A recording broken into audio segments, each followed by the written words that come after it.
Hello guys, welcome again to our YouTube channel. Today, I'll be showing you cooking seafood pasta that are very popular among Italians that give us the idea of making our own version of seafood pasta that suits our Filipino taste.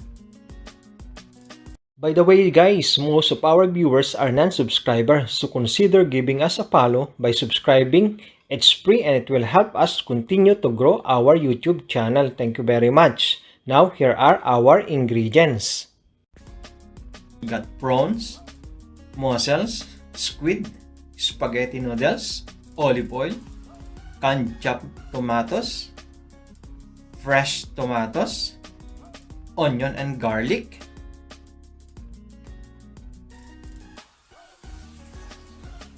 salt, butter, ground black pepper, red wine, lemon juice, parsley. Now, let's start cooking. For our spaghetti noodles pasta, just boil in some water enough to cook our noodles based on the instruction of how to cook our spaghetti noodles. Just cover it and wait until al dente. Now, let's prepare our ingredients for sauteing our garlic. Just chop in, followed by our onion,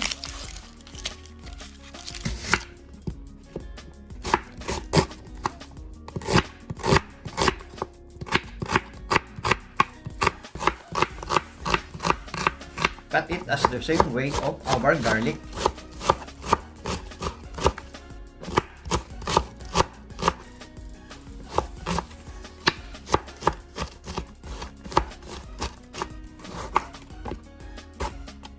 Our tomato,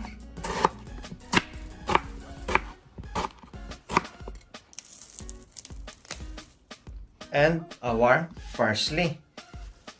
About half cup of our parsley. Chop it in small pieces and set aside.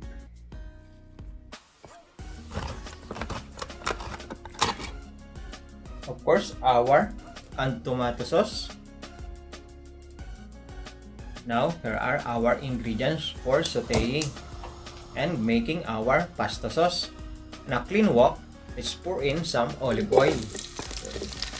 And let's cook our seafood. Start with our prawn, squid,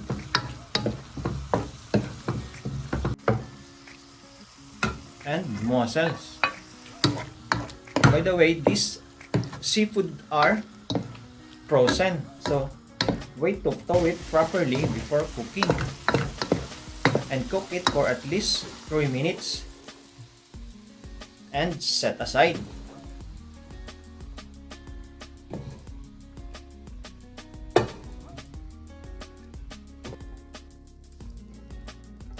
On the same wok, let's pour in again our olive oil and saute our garlic.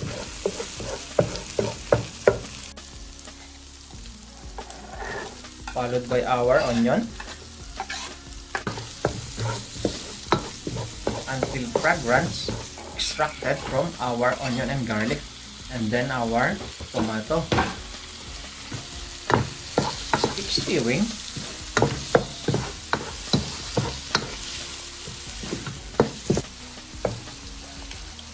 And add our canned tomato sauce.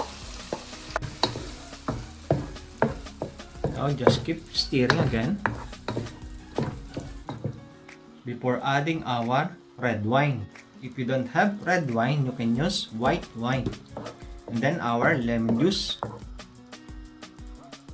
followed by black pepper and salt to taste. Add some water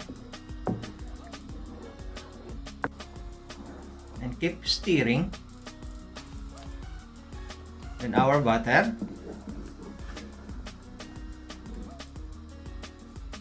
and chopped parsley.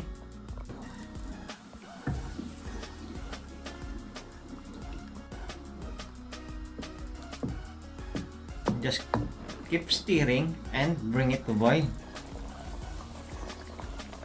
For a dash of taste and kick, let's add some crushed chili.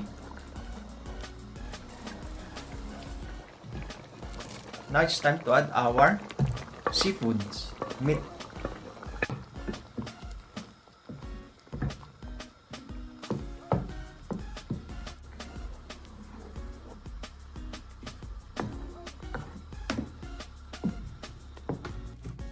This point in time, our pasta noodles are al dente in texture and ready to add on our pasta sauce. Gradually add our pasta and our pasta sauce and then mix it all together. This dish is best served paired with garlic bread. So we're going to make a quick and easy garlic bread out of butter, garlic powder, and the remaining parsley. Just mix it all together and brush it to our loaf bread.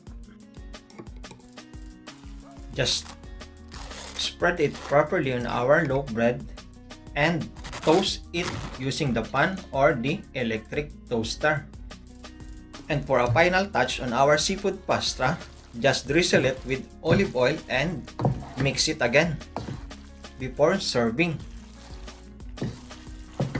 Now, it's time to enjoy it with our family and serve it with a pair of our easy garlic bread. And here are our seafood pasta with garlic bread. Enjoy it with your family and loved ones for family gatherings, special occasions, and even parties. If you enjoyed this recipe, you can also check out other YouTube videos on our Facebook page, TikTok, Instagram at Lutuing Pinoy Abroad. Thank you very much and God bless! Enjoy cooking! Happy eating! Bye-bye!